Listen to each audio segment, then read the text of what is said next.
New York Giants rookie quarterback Jaxson Dart has a day. That and more coming up next on the Locked On Giants podcast.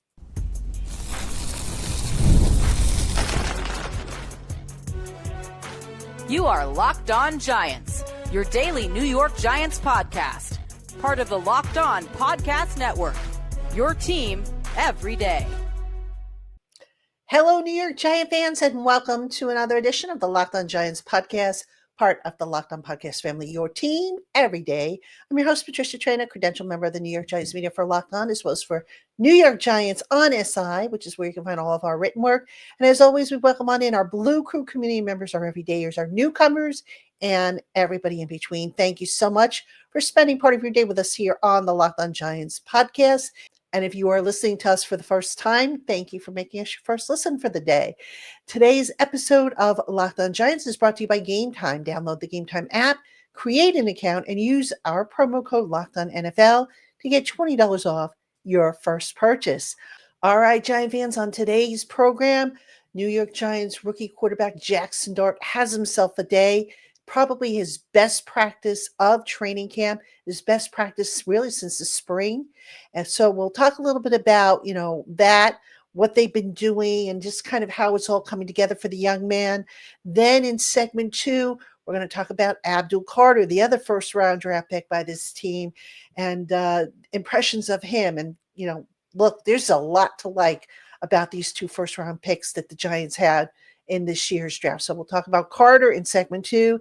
And then in segment 3, we'll just touch upon a little of the details from the training camp practice, including the injury situation. We did have one unfortunate injury today, so I'll tell you about that, what I know about that in segment 3. So again, welcome on into everybody. All right, Jaxson Dart, man. Jaxson Dart had his best practice of training camp. All right, this young man, 10 of 13 according to unofficial numbers. And the biggest difference of Jaxson Dart's performance is that he's starting to show a comfort level. And, he spoke about that with the media after practice. He talked about how things are starting to slow down for him. So by that, he's now able to make, the correct reads. He wasn't holding on to the ball as long as he had been. He's just doing the little things. He was taking risks with the second and third level of the defense, and it was all coming together for him. He just had himself a really, really good day of practice. Now, I want to talk about the mindset and kind of what has led into all this. Right from the get-go, Jaxson Dart has not been afraid to make a mistake. You get some quarterbacks who are afraid to make a mistake, especially young guys. Not to dredge up the past, but Daniel Jones, unfortunately, when he was here, he had it drilled into his head by Joe Judge not to make a mistake. And when you take away that fearlessness, that ability to take chances, that especially in practice scenarios, that can work against you. And that's kind of what led to Daniel Jones's downfall. With Jaxson Dart, the attitude that he has taken is that it's okay to take chances, but don't be reckless. Don't be stupid with the ball. That's what practice is all about, to figure out what throws you can make, what throws you can't make, and the different scenarios. So Jaxson Dart, on the encouragement of Brian Daboll, who, by the way, tried to get this through into Daniel Jones's head about not being afraid to take chances, Jaxson Dart is really taking that to heart, and it's been showing up in the way he practices. Okay, another thing that they continue to do with Jaxson Dart that I really like is they have him expect the unexpected, and they have it in such a way that he's just, he's always going to be uncomfortable to a degree. Now, what do I mean by that? Jaxson Dart can be on the sideline, and it could be Jameis Winston's turn to, run a series. And then all of a sudden, Winston comes out, Dart goes in, and the coaches tell him, okay, Jaxson, take it home. Finish up the series, get us into the end zone. He doesn't know when it's happening, but he has to stay ready. And, if you think about it, in an NFL game, you never know if you're the backup quarterback, you never know when you're going to be called upon to go in and finish out a drive or finish out a game. So I really like that approach that they are taking with Jaxson Dart. They're keeping him on his toes. He's staying ready. And when his number is called, he goes in there and he's been able to you know, get things done that they want him to get done. So that's a big thing with him. The other thing, again, they're just throwing random stuff at him. Sometimes they throw an all out blitz. Sometimes they back off and they only send three different scenarios. So they're using this time in summer to throw everything and anything at Jaxson Dart. And really, that's the only way he's going to get ready. Because if you think about it, once the season starts, it's going to be Russell Wilson. There's not going to be a whole lot of time for Jaxson Dart to be taking reps. All right. He'll probably run the scout team, assuming he's quarterback 3, or even if he's not quarterback 3, he might run the scout team. And, the scout team, a little different because, the scout team, as you guys know, that's the offense of the opponent that they're facing that week, I should say. So the Giants are giving him different receivers also to work with. That's another important thing because you never know who you're going to have to throw to in a game. You could be throwing to your first stringers. You could be throwing to your third stringers and everybody in between. So you have to be able to throw to different guys. And this all goes back to, getting him uncomfortable so he can become comfortable. And that seems to be coming together for him. Obviously, they work with him in the classroom. They work with him to clean things up. And, it's interesting. This is a young man who likes to practice. He made a comment today about how he wishes they could practice twice a day, going back to the old days when there were 2 days, 2-a-days at training camp. So nowadays, they just have the one main practice and then a walkthrough at the end of the day, which is really not the same thing as, as a full practice. But Jaxson Dart has really taken to the offense. He's got a good attitude. He's not afraid to make a mistake. And oh, by the way, speaking of mistakes, when he does make a mistake, he doesn't beat himself up. He doesn't let his confidence, get shattered. There are some guys, if they make a mistake or if they press a little too hard and something goes wrong, that just totally ruins their day. That ruins their practice, ruins their whole, aura, if you will. Jaxson Dart doesn't have that problem. So that's really good. There's that mental toughness that I don't think we talk about a whole lot with him that is very encouraging to see. So a lot to like about Jaxson Dart. Now, I know some of you are saying, well, it's only one practice. The pads haven't gone on. Granted, but the pads go on Monday. All right. It's going to be 2 padded practices that I know of, Monday and Tuesday. So that is when we will see the pass rush, because right now the defense kind of has a little bit of an advantage as far as, the offensive lineman can't really fully block them. So starting on Monday, we will see that change and we'll see how, Jaxson Dart's internal clock looks when he's really under duress as opposed to, just knowing that guys are going to come flying by him and, he's going to have to dart them, if you pardon the pun, dart their advances. So, all right, coming up next, we're going to talk about the Giants' other first-round draft pick, Abdul Carter, another guy who has been very impressive this summer, very impressive going back to the spring. That's coming up right after this. This episode is presented by Yahoo Fantasy. Fantasy football is back, so go on, fire up the group chat, get your draft board ready, and buckle up for a season filled with breakouts, busts, and all the overreactions we live for. It's all going down on Yahoo Fantasy. This year, I'm playing on Yahoo Fantasy, and you should too, whether you're a first-timer or a veteran making your millionth league. I've used Yahoo Fantasy for years, and I absolutely love how smooth the draft day experience is and the volumes of information that they provide to help team owners make the most informed decisions. To celebrate 28 years of fantasy greatness, Yahoo Fantasy is dropping 28 big new features over 28 days that give you more ways to play, more ways to draft, and more ways to win. It all begins on August 4th. So go on, stay tuned, and get started by creating or joining a Yahoo Fantasy Football League at yahoofantasy.com/LockedOnNFL. Again, that's Yahoo Fantasy youtube.com/LockedOnNFL. Let's make this fantasy season the best one yet. All right, Giant fans, welcome back to Locked On Giants. I'm your host, Patricia Traina. All right, the schedule this week for Giants practices: Monday, Tuesday in pads. They are off Wednesday. I believe they're not in pads on Thursday and Friday. I don't know if they're going to be in pads on Saturday. I haven't gotten that far, but there are practices Monday, Tuesday, Wednesday's off. Thursday is a practice, Friday and Saturday. And I think they have Sunday off, if I'm not mistaken, after that. So, you know the routine. If there's a practice, we'll have a show for you, including on the weekends. So I hope you will check those out. And, hopefully the practices will be held outdoors so that the fans can enjoy these practices. Today, there was a little bit of rain in the area, but they were able to get it in, fortunately. And so the fans were able to enjoy the practice. All right, let's talk now about Abdul Carter. All right. Now, a lot of people have asked me about Abdul Carter. What's he like? What are my impressions of him? And I always say that Abdul Carter strikes me as a no-nonsense, all-business, man of few words type of guy, somebody who's very locked in, laser focused at the task at hand, who's not, flashy. He's not going to say a whole lot. He's probably not going to give you a headline, but he is locked in. He's humble, and he puts his head down and he goes to work.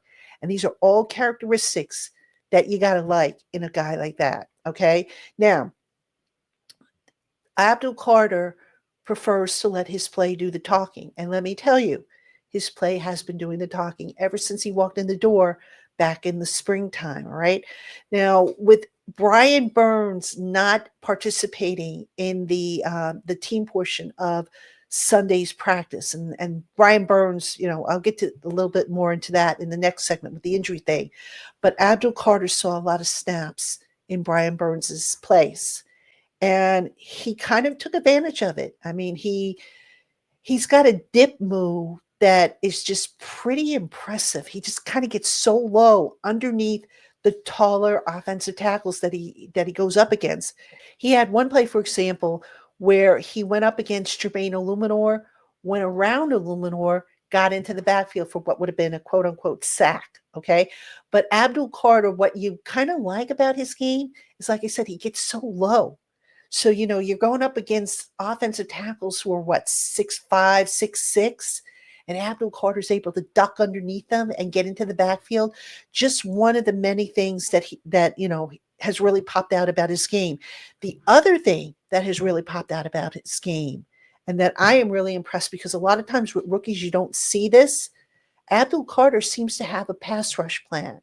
And he spoke a little bit about that, how, he sets things up as the game goes on. So if for example, he's going against an opponent and he finds that this particular move is working, how can he build off of it? So it's not like he does the same move over and over to where now, his opponent can adjust.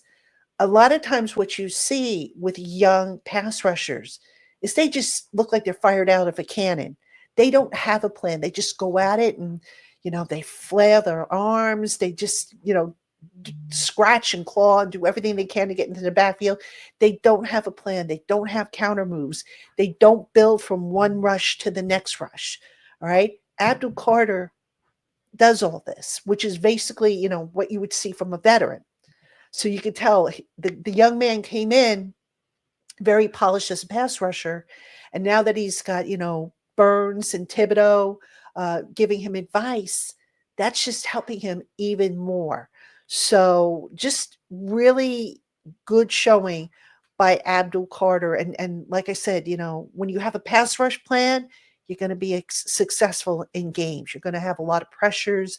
You're going to maybe get into the backfield and clean up sacks.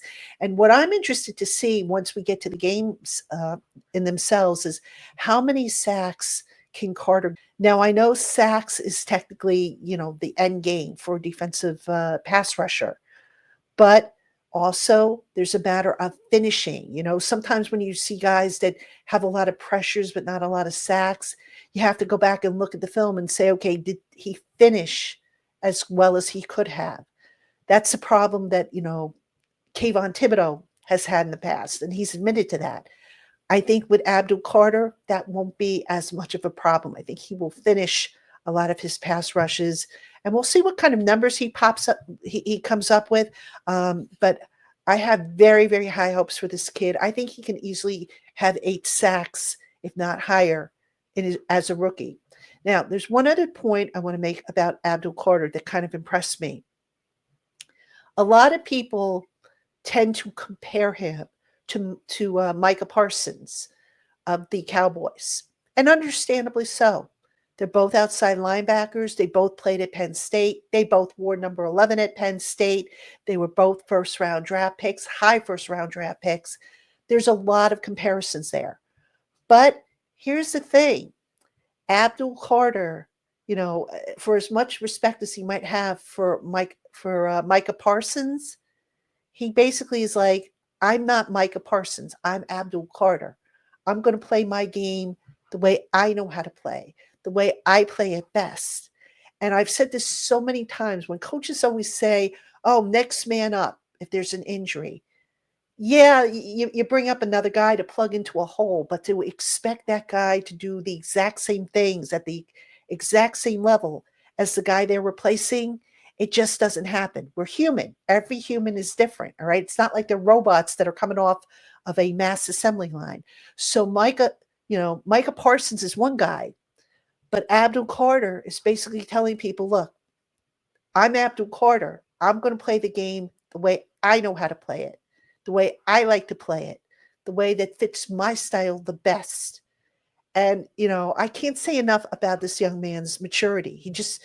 He's just so businesslike but not cocky to the point where, he sits there and he thinks he has all the answers. So a lot of respect for that young man. I think he's going to be really, really good. I can't wait to see more of how they plan to deploy him. We've seen in the first few practices, he comes up the middle. They put him outside on the edge. They line him up as a wide 9 a couple of times in some of the practices that I saw. I mean, there are so many ways that they could use him. Now, I don't know what's going to make it into the playbook ultimately, but you know what? He's been so good at all the things that they've asked him to do. I could see a lot of what they're experimenting with now and what they experimented with in the spring. I could see all that stuff making its way into the playbook. And it's just a really, really good situation for the Giants. They finally have themselves a deep, 3 deep pass rushing rotation, for lack of a better word. It's not going to be a true rotation, but they have 3 very solid pass rushers finally. So that, heaven forbid, if one goes down, you've got a guy who you can plug in there, and you don't have to worry about now all the attention is going to be focused on, say, Kayvon Thibodeau or Burns or whoever it is that goes down, because now you've got some depth at a position that for years was basically screaming out for depth. All right, Giant fans, coming up next, a few final thoughts from Sunday's practice, including some injury updates. We do have one season-ending injury that popped up. Very unfortunate. I'll tell you more about it coming up after this. Hey, Giant fans, we've all been there, logging on early and waiting forever for concert tickets to go on sale, only to lose your spot for a show that you've been dying to see. Live music should be about making memories, not about dealing with the stress of ticket shopping. And that's where Game Time comes in. Game Time makes getting concert tickets faster and easier than ever. Prices actually drop as it gets closer to showtime, and you can save up to 60% off with their killer last minute deals. Ever wonder what your view will actually look like before you buy? The app shows you a panoramic seat view so that there are 0 surprises. With Game Time, the price you see is the price you pay. There are no hidden fees. Worried about what happens if plans change? The Game Time guarantee has your back with cancellation protection and more. So go on, take the guesswork out of buying concert and show tickets with Game Time. Download the Game Time app, create an account, and use our promo code LOCKEDONNFL to get $20 off your first purchase. Terms apply. Again, create an account and redeem the promo code LOCKEDONNFL to get $20 off your first purchase. Download Game Time today. Last minute tickets, lowest prices, guaranteed. All right, Giant fans, welcome back to Locked On Giants. I'm your host, Patricia Traina. And again, come Monday, pads go on. There's going to be lots to talk about, and especially hot days. Now, the weather's been kind of toasty out there. And now that the pads are going on, I expect the intensity of practice to even be cranked up even further than what we have seen these first few days. So it's going to be fun. Football is finally here, and we're slowly cranking towards the first preseason game. I'm looking forward to that. The Giants will be at the Buffalo Bills for the first preseason game, and we'll get our first look at some of these new faces as well as some returning faces. All right, now in this segment, let's just quick touch upon a few things that happened in camp. Basically, the highlights I already gave you. Jaxson Dart having a good day, Abdul Carter having a good day. Cam Skattebo had himself a nice day. Cam Skattebo continues to impress as a receiver. And, it's interesting because you would think that initially the plan for him was to be a short yardage back, maybe a goal line back, maybe even almost like a lead blocker type. He's going to be a big part of the passing game. Right now, I would say he's probably the best receiver that the Giants have amongst their running backs, right? He catches everything. It's incredible. He had one catch that I know was floating around on Twitter where the ball bounced off of a teammate's helmet and Skattebo made the catch. Now, he was out of bounds when he made it, but he came up with it at a weird angle. So it was pretty neat to see that play. Speaking of spectacular plays, if you want your play of the game, you got to go with Darius Slayton, who channeled his inner Odell Beckham Jr. Slayton on a deep route, passed by Russell Wilson.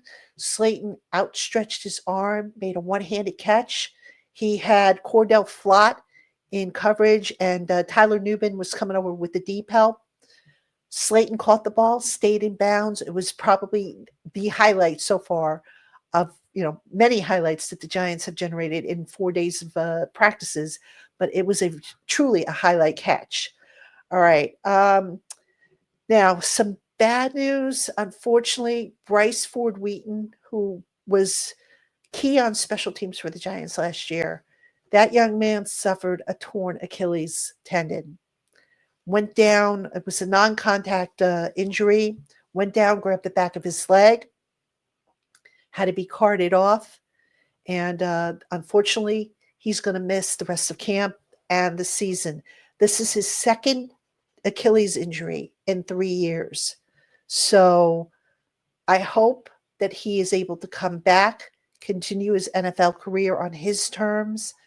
But, it's very unfortunate because, again, I don't know if it's the same Achilles that he injured as a rookie, but I really feel for the kid because he was having a good camp, a solid practice, and to have this happen is just so unfortunate. You just don't want to see that with any player.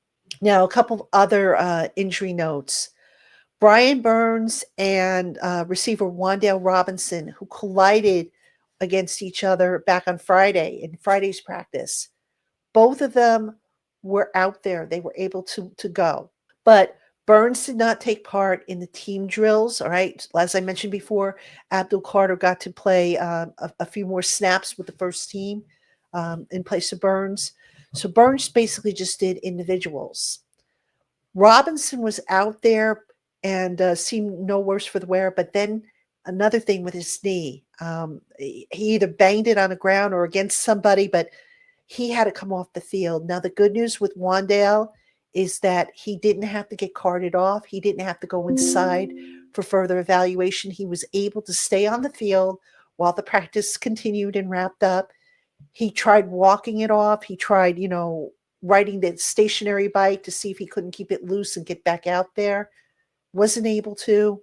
So that's something to keep an eye on. Wan'Dale Robinson, again, I don't know if it was the knee that he tore the ACL in or if it was the other one, but something to keep an eye on. I can imagine that maybe they'll scale him back a little bit on Monday to if he's able to go, that is, which hopefully he will be. Jalen Hyatt, who had tightness the other day in his left leg, I believe it was, he, again, very limited. They're playing it safe with him, because the last thing you want to do is you want to put somebody out there who has had a hamstring issue or a groin issue or any kind of soft tissue issue. You don't want to put them out there right away. So they gradually bring them up to speed. Kind of, I don't want to say disappointing, because it's not his fault that he got injured, but you'd like to see him continue the good spring he was having, because really with Jalen Hyatt, the last couple of years, he's looked really good in the summer, and then you get to the season and nothing. So, yeah, let's hope he's gonna okay and he can get back out on the field as quickly as possible to pick up where he left off. All right, Giant fans, that is going to do it for this edition of Locked On Giants. Again, thank you so much for spending part of your day with me here. Or if you made us your first listen, we appreciate you as always. And before we say goodbye, please, for your next listen, consider checking out Locked On Bets. Betting experts Lee Sterling and Kevin Rodgers had daily MLB locks and can't miss football futures. Find Locked On Bets on YouTube or wherever you get your podcasts. All right, Giant fans, I'll be back tomorrow with an all-new episode of Locked On Giants. General takeaways, key storylines, you name it, I'll have it for you. Until then, have a great one, everybody, and I'll see you tomorrow.